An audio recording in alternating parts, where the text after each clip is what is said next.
Pulso económico. Hoy nos toca explicarles un drama, el que han vivido las entidades financieras en la bolsa española, y les anuncio que la caída ha sido brutal, solamente comparable con la que tuvimos cuando se declaró la pandemia internacional allá por noviembre del año 21. 4,37% de caídas. La bolsa española cierra con un índice general en 8.759,1.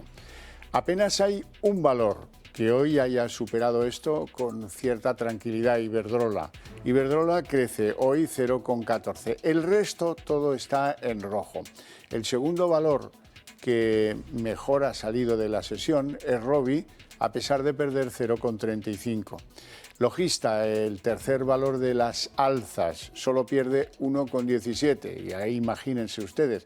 Los que han tenido peor ejecutoria hoy: Banco Sabadell, que se deja en la sesión 10,49. En segundo lugar, el BBVA se deja hoy 9,60. Y en tercer lugar, Arcelor se deja 8,89. Si vieran a continuación la lista de cómo les ha ido a los bancos, pues entre el 6,5 y el 9 andan todos los que tienen sus acciones en el IBEX 35.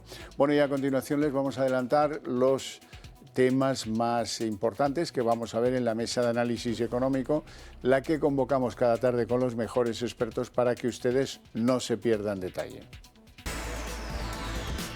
Bien, pues hoy es el drama del Credit Suisse, el banco suizo que se ha desplomado hoy un 30% de sus cotizaciones bursátiles. Ya venía en el año perdiendo el 75% en los últimos 12 meses.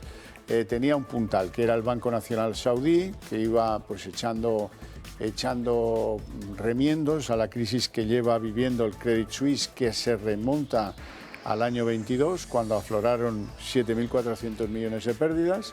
Y bueno, pues los del Banco Nacional Saudí han dicho que hasta aquí, que ya no más, que tienen reguladores, no dicen dónde, que tienen reguladores que les impiden concentrar más el riesgo en la entidad Credit Suisse. Así es que el batacazo se ha extendido a un montón de bancos europeos y en concreto a los bancos españoles, que en un solo día de cotización se dejan 24.000 millones de euros. Bueno, y en segundo lugar nos preguntaremos qué va a pasar ahora. La tensión bancaria americana parece encapsulada, la suiza todavía no, y eso va a llenar de dudas la reunión del Banco Central Europeo prevista para mañana, en la cual estaba previsto que se anunciaran nuevas subidas de los tipos. ¿Lo hará Christine Lagarde? ¿No lo hará? Bueno, a ver qué opinan nuestros invitados. Don Antonio Balda, CEO de Phil Capital. Muy buenas tardes. Hola, buenas tardes. Por decir algo, ¿eh? Sí, buenas tardes por un decir día algo. complicado. Don José Luis Fernández Santillana, jefe de análisis y estudios del sindicato USO. Muy buenas tardes. Muy buenas tardes. A pesar de los bancos. A pesar de los bancos y a pesar de otros acuerdos de los amiguetes, pero bueno, luego lo comentaremos. Luego lo comentamos, claro que sí. La crisis de Credit Suisse. Lo primero que hay que decir es que Credit Suisse no son dos bancos de segunda división, del uno Silicon y el otro Signature. No, esto es un bancazo, o fue un bancazo en Suiza, y que en Suiza parece que no hay dinero para apuntalarlo. Lo han intentado a lo largo de, pues eso, de 2 años de trabajar con ello, a ver si tal, a ver si cual. Solo les voy a dar un dato. En los últimos meses, Credit Suisse ha perdido 110.000 millones de depósitos en francos suizos, 110.000 millones de francos suizos en los últimos meses. La gente no se fiaba de Credit Suisse, ha ido perdiendo. Nadie ha tomado manos en este asunto y han dejado hacer a ver si los árabes ponían otro palito y se apuntalaba un año más la entidad, pero el mal se conoce desde hace mucho tiempo y poco remedio le han sabido poner en Suiza. Banda. Sí, hemos visto que al final, cuando empieza a hacer ruido el sistema financiero, pues enseguida lo que es el mercado se dirige a aquellos que ve más débiles, ¿no? Los típicos que padecen enfermedades que son difíciles de solucionar y que además, como has comentado, llevan mucho tiempo intentándole poner medida, ¿no? Se habla hace tiempo de la fusión entre las dos entidades principales suizas, se ha hablado VS y Credit Suisse, se ha hablado también la entrada de algún inversor fuerte americano. hemos visto que han entrado entidades supranacionales de los países árabes, el Banco Nacional Saudí, ese estilo de inversores que estaban buscando un poco situar al sistema financiero, especialmente a Credit Suisse, intentarle dar una salida. Y ahora vamos a ver ya pues la definitiva, ¿no? Con las caídas de hoy, sobre todo con las posibilidades de lo que puede pasar en los próximos días, probablemente la única solución o bien sea encontrar un comprador, pero ya como el tamaño de Credit Suisse es un tamaño importante y afecta a todo el sistema financiero, pues la solución tiene que ser una solución compartida entre también la intervención de los grandes reguladores, ¿no? O sea, todo esto lo que va a llevar es que nos afecte al camino de las subidas de tipos, a que probablemente los bancos centrales, tanto el europeo como el americano, como también los asiáticos, empiecen a volver casi a lo que teníamos anteriormente de barras de liquidez y de posibilidades de hacer intervenciones y ajustar el sistema mediante dar dinero a los propios bancos, que es en lo que hemos vivido, la barra libre. De la barra libre, de lo que hemos vivido desde el año 2008, y entonces pues ese entorno, cuando ya parecía que se iba a desaparecer, pues volvemos porque no se ha salido bien. Don José Luis. No sé si vamos a llegar otra vez a ese entorno o no, pero lo que sí tengo claro es que el dinero es muy cobarde, ¿no? Y cuando ve que la situación se complica, automáticamente huye, y eso implica con la venta masiva de acciones y por tanto con la caída de allí donde teóricamente está el que puede recoge beneficios y se va buscando otro tipo de situaciones, ¿no? Claro, cuando además esto te lo anuncian, es decir, cuando el Banco Central Europeo lo que está diciendo es a las entidades de crédito, a los bancos que puedan estar expuestos a esta situación del Silicon Valley, que pueden estar expuestos a este tipo de situaciones, que las hagan públicas, cuando esto se hace público y el Banco Saudí lo que dice es hasta aquí hemos llegado, ya no soporto más, bueno, pues la gente sale corriendo. Y yo creo que hay que distinguir dos situaciones, la de los inversores y la de los accionistas, de los depositantes, ¿no? Que son dos tratamientos distintos. El accionista se puede quedar sin su inversión, puede perderla, o puede que baje a un valor mínimo de ella. Pero vamos a ver quién se hace cargo de los depósitos. En Estados Unidos parece que hay una garantía. Yo no sé cómo está ahora mismo la situación en Suiza y qué depósitos están garantizados o no. Pero lo que está claro es que cuando hemos creado monstruos sistémicos, cuando el monstruo se pega un leñazo, es muy difícil de sanarlo, ¿no? Si no se puede llevar por delante todo el sistema. Entonces me parece que lo realmente preocupante es que no haya efecto contagio a España. Eso me parecería una cosa estupenda para quedarnos relativamente tranquilos, que la caída de la bolsa ha sido brutal, sobre todo porque buena parte de nuestro IBEX tiene que ver mucho o está muy ponderado con el sector bancario, y si el sector bancario cae, el IBEX se pega el leñazo considerable. Y bueno, vamos a ver, ¿no? Es que hace una semana estábamos a ver si llegábamos a los 9.500 y nos hemos pegado un bajonazo tremendo, es decir, hemos tirado prácticamente todos los beneficios del año. Entonces, esto lo que puede suponer es una huida también de activos hacia la renta fija. Y por tanto también que el Banco Central Europeo se plantee decir, bueno, vamos a enfriar un poquito la subida de tipos, a ver cómo vemos y si damos un poquito de liquidez precisamente a algunas instituciones de crédito para ver si solventamos un poco la situación. Movimientos, pasos que ha hecho el banco siniestrado, el Credit Suisse.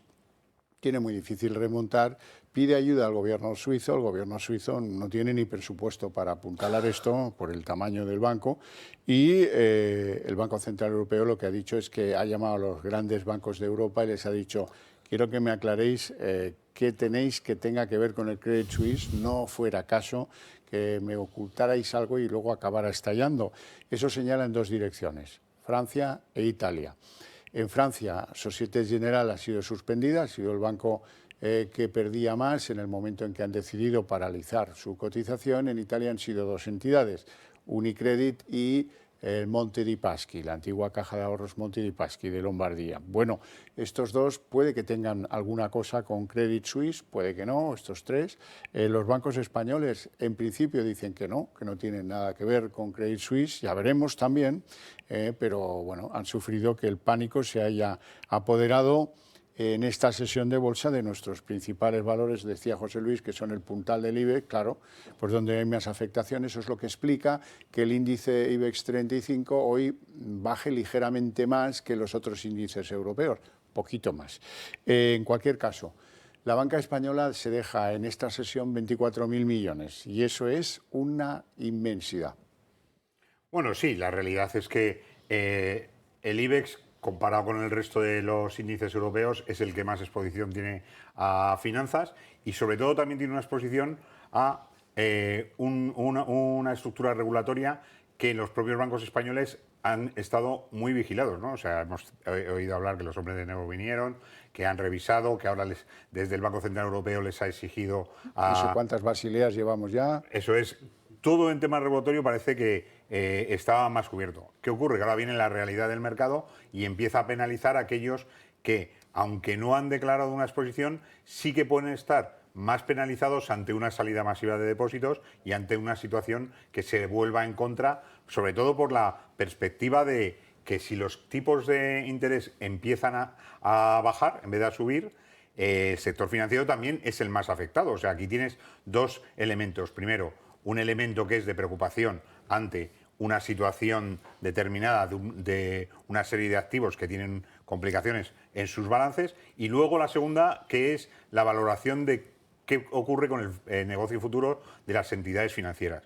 Nosotros, yo creo que además está bastante claro, todos se han sacado pecho diciendo que desde España nuestras entidades financieras no tienen esa preocupación por tener exposición a Credit Suisse y desde luego menos a las entidades intervenidas en Estados Unidos, pero que sí que la tienen a la situación de una caída en los tipos de interés, que eso sí que afecta de lleno a su negocio futuro. Si resulta que estábamos hablando que éramos el mejor índice como consecuencia de que íbamos a estar muy bien valorados por la subida de tipos, si la cosa se invierte, vamos a una menor valoración y a una preocupación que en algunos casos pues puede ser añadida a la situación en sí de qué pasa con nuestros balances. 24.000 millones de pérdida es más o menos la mitad de lo que vale en bolsa del Santander, ¿no? Más o menos, ¿no? La valoración de mercado del Santander está en el entorno de los 54.000 millones de euros, o sea que sería la mitad del Santander que hemos perdido en un día. Bueno, lo que pasa es que esto hoy se pierde y dentro de una semana se gana. Quiere decir que, digo, más allá del tipo de fluctuación, porque la bolsa tiene que ver mucho con este tipo de situaciones. Y yo creo que quien está haciendo el negocio puede hacerlo son los bajistas. Es decir, bueno, se ponen cosas en saldo que pueden volver a reflotar, ¿no? Sobre todo pensando en alguna de las entidades de crédito españolas, el Sabadell. Digo, vale, bien, yo ahora puedo comprar a una acción a un valor muy bajo, pero dentro de un año o dos, si tengo capacidad de aguante, puedo remontar. Es decir, que este tipo de situaciones a mí me parece, a mí sí que me preocupa, entre comillas, digo lo de preocupación, porque no estoy expuesto a ello, obviamente, ¿no? Pero sí que se va a frenar. Yo creo que puede haber un frenazo a la subida de tipos o una ralentización. Es decir, seguramente no se tomen esas decisiones de ir a medio punto, como nos habían dicho. Es posible que de aquí ahora se pase de momento, pero los tipos van a seguir subiendo. Otra cuestión es que suban a un ritmo más lento. Hombre, seguramente el primer indicador o lo que nos adelanta siempre que va a pasar con los tipos es el Euribor. Y hemos visto que ha pegado un frenazo en seco. Otra cuestión es que ya parece que empieza otra vez a remontar, pero de momento el primero que pegó el rejonazo para abajo fue el Euribor. A ver que si se mantiene un poquito así, que nos vendrá muy bien. Y luego el volumen de negocio de la bolsa española. Yo creo que peor que nosotros de volumen de negocio la de Milán. Y no hay más en Europa, es decir, todas las demás pues tienen bastante más y menos exposición al sector bancario. Hablaba usted del Euribor. El Euribor ha retomado hoy el camino de las subidas y ha borrado la mitad del desplome que tuvo cuando se conoció la crisis de los dos bancos americanos. Sí, perdió casi 50 puntos básicos, un 0,5, está prácticamente en máximos y ahora se ha puesto otra vez en niveles de septiembre del año pasado.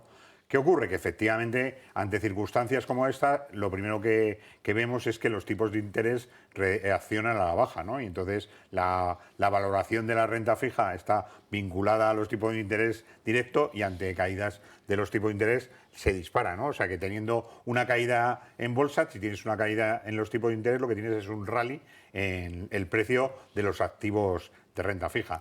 Pero añadido a todo esto tenemos una situación bastante más complicada, que es cómo esos tipos de intervención los vamos a ver y cómo va a ser el Banco Central, en este caso el que tenemos más próximo, porque la Reserva Federal la tenemos la semana que viene, pero cómo va a transmitir sobre todo la decisión que tome el Banco Central Europeo ante la situación, ¿no? Porque el Banco Central Europeo, en realidad, su preocupación son los tipos o sea, la situación en la inflación, ¿no? Y tiene un objetivo de inflación del 2%, y nosotros estamos marcando, aunque parece que se ha ralentizado un poco, estamos en niveles por encima del 6%.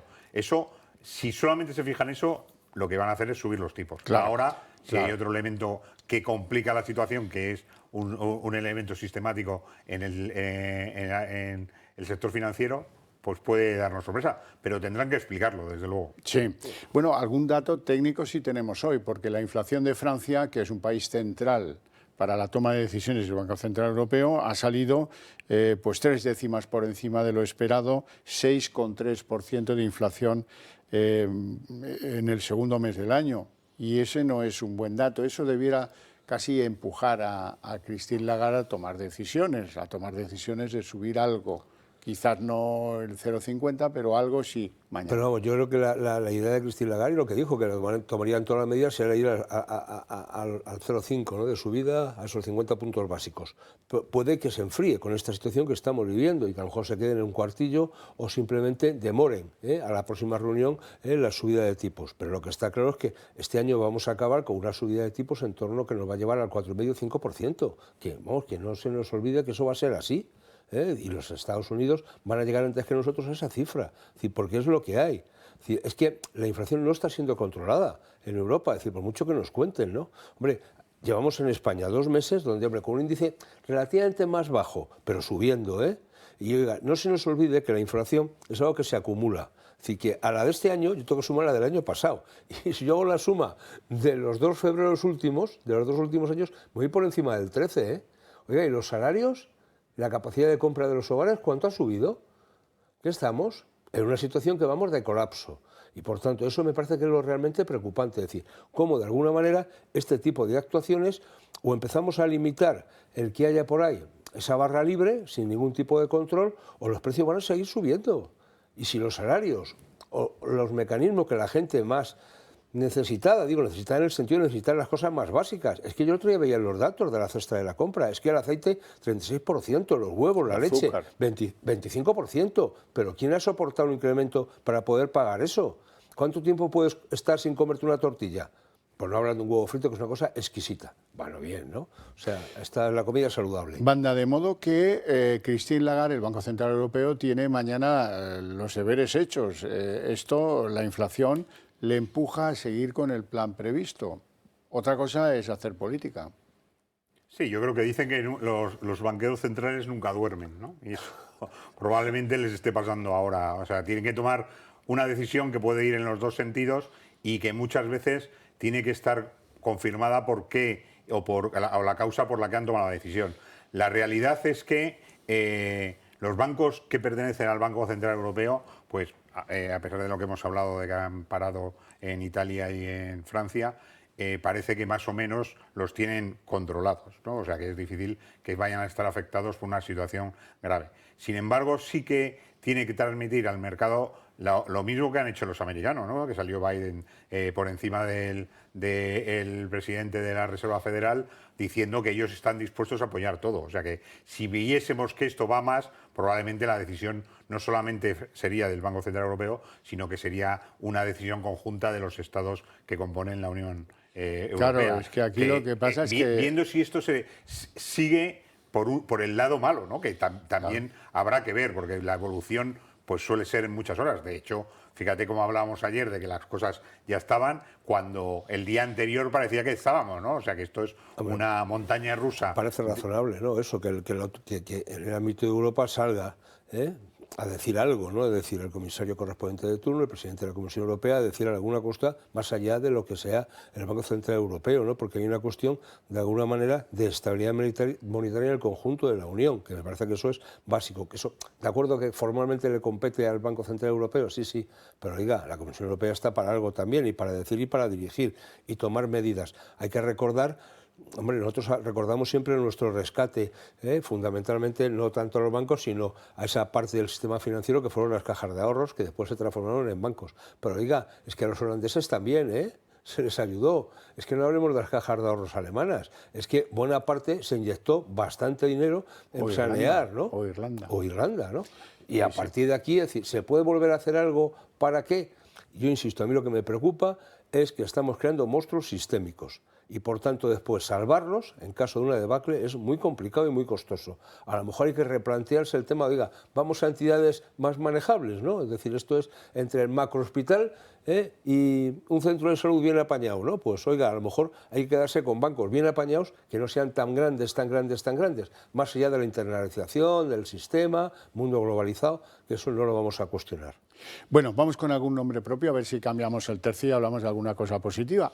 Me sabe muy mal, pero la marcha de la bolsa hoy ha empañado los resultados de Inditex. Inditex, el mejor año de su historia, con el año que corresponde con la presidencia de Marta Ortega. Y esto les ha salido muy bien. ¿Por qué? Bueno, pues les ha salido muy bien porque han aumentado sus beneficios por encima de los 4.000 millones y han aumentado sobre todo sus ventas en una cifra 32.500 millones de ventas vendidas prenda a prenda, y las prendas no valen 1.000 euros cada una, o sea que tiene un mérito extraordinario el haber llegado a vender 32.500 millones. Vamos a ver a continuación los datos, no, vamos a escuchar al CEO de Inditex, Óscar García Maceiras, cómo analizaba él esos datos. De la salud de nuestro desempeño operativo y comercial da buena cuenta el margen bruto, que alcanzó los 18.559 millones de euros, representativos del 57% de las ventas. Y finalmente, el resultado neto del ejercicio, el beneficio neto, fue de 4.130 millones de euros, un 27% más que en el año 2022. Pues es para quitarse el sombrero. Sin embargo, hoy, como la bolsa baja como baja, pues ha caído más de un 5%. Banda. Bueno, sí, yo creo que el mercado estaba esperando unos resultados que ha presentado en tus previsiones y prácticamente las han cumplido. Es decir, que Inditex está haciendo lo que tenía que hacer, ¿no? No ha hecho mucho más por encima de lo que se esperaba, pero ¿qué es lo que ocurre? Que los analistas han empezado a ver los datos y lo que han encontrado es que los costes y las inversiones para la adquisición de más negocio les está subiendo por encima de lo que se esperaba, ¿no? Y es un dato que es el que ha preocupado y por eso el mercado les está penalizando, ¿no? Un poco por justificar que ese crecimiento que ya habían dicho lo han cumplido, pero que el crecimiento esperado para los próximos años le va a costar más de lo que está metido en los números, ¿no? Ante eso, yo creo que Inditex, desde luego, tiene soluciones rápidas y ve las cosas muy claras, ¿no? O sea, una compañía con una fuerza de ventas brutal, con una capacidad de digitalización y una reestructuración que ya venía de años anteriores, ¿no? Pero que en el último año han querido destacar. Yo creo que van a tener que informar más a menudo, por encima de lo que tenían, de por qué les está costando más, y una vez conseguido eso, pues probablemente siga esa senda que está marcando hasta ahora. Vamos a ver, o sea, me parece, digo, los resultados, los números están ahí, son incuestionables y ya está. Es decir, triunfo, ¿no?, del primer año de la hija de Ortega, Marta Ortega, fenomenal, tal, estupendo. Bueno, a mí me preocupa cómo se está transformando lo que es el negocio operativo en las tiendas, ¿no? Es decir, más allá de que tuvieron, yo creo que un gran éxito con la venta online durante la pandemia, fueron los primeros que se adaptaron y lo hicieron muy bien. Claro, eso empezó a hacer necesario prescindir de personal, porque si yo vendo más online, me hace falta menos gente en tienda, y por tanto eso se está desatendiendo. Hombre, ya hay algunas tiendas de Inditex que han suprimido las cajeras físicas por cajeras automáticas. Es decir, tú ya, o sea, no solamente te cogen la ropa, te la tienes que probar o no, la tienes que llevar, sino que encima tienes que ir a una máquina y hacerte tú la liquidación y pagar. Es decir, oiga, ¿y no me hace usted un descuento por hacer yo todo el trabajo? Es decir, lo digo no solamente ya por Inditex, sino hay mucho negocio que está transformando de esa manera. Me preocupa cómo eso afecta realmente a las condiciones de trabajo de mucha gente. Son muchos miles de empleados los que tienen Inditex, y cómo hay una parte de ese posible beneficio que tenga que ver con una reestructuración suave del personal, y por tanto hay que mirarlo desde ese punto de vista. Y yo, desde luego, como sindicato, me parece que igual que está muy bien que hayan fijado un salario mínimo por las distintas marcas del grupo, me parece que hay que avanzar en que la atención a la gente sea así, porque yo creo que todos nos gusta es que nos atiendan, es decir, y que esto de que nos digan, mire usted ahí, al final nos acabamos cansando. Ojo con ese tipo de cosas y de futuro. Bueno, terminamos con un asunto que a mí me parece grave. La Comisión de Mercados y de la Competencia parece que va a regular, va a establecer unas medidas que impidan el cambio de compañía. en las energéticas, en las telefónicas, y parece, y esto es lo más sorprendente, lo que tendría que haber hecho la Comisión Nacional del Mercado de la Competencia es irse a la Fiscalía, porque al parecer se producían cambios de contratos sin consentimiento de la persona que es el titular del contrato, y eso es, a mi modo de ver, bastante delictivo. Sí, eso es una usurpación, ¿no? De funciones. Es decir, oiga, si yo actúo en nombre de una persona que no me ha autorizado, estoy haciendo pues una usurpación. Por tanto, a mí me parece que este tipo de cosas, más allá del cambio regulatorio que se pueda hacer, es que si hay un posible delito, que se busque y se penalice. Estamos de acuerdo, ¿no? Totalmente de acuerdo. Bueno, no tenemos tiempo para más, lo dejamos aquí, con mi agradecimiento a ustedes dos por su presencia y por sus opiniones este día aciago. A ustedes todavía les agradezco más que mantengan el interés por el programa desde sus hogares, pero eso tiene premio. Les invito a ver a continuación la redacción abierta de la tarde con todo lo que nos trae la política.